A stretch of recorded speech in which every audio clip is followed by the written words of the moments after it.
Hello guys, in this video I'm going to show you how to add Indecent.io to the Slack app. But before that, don't forget to subscribe and leave a comment down below, because at 10,000 subscribers I'm going to show you my whole YouTube revenue statistics and growth strategy. So without further ado, let's just jump right into it. First we have to open up the Slack app. And here it opens up in the home menu where we have our channels, our direct messages, teammates and tips.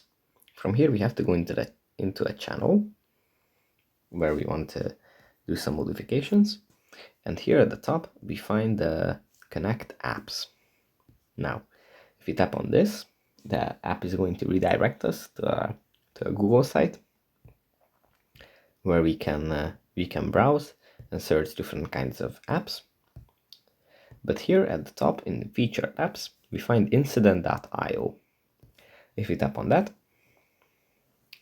it's going to redirect us again and load for a time. But after it has loaded, we can just tap on Add to Slack, and it's going to be added to our channel.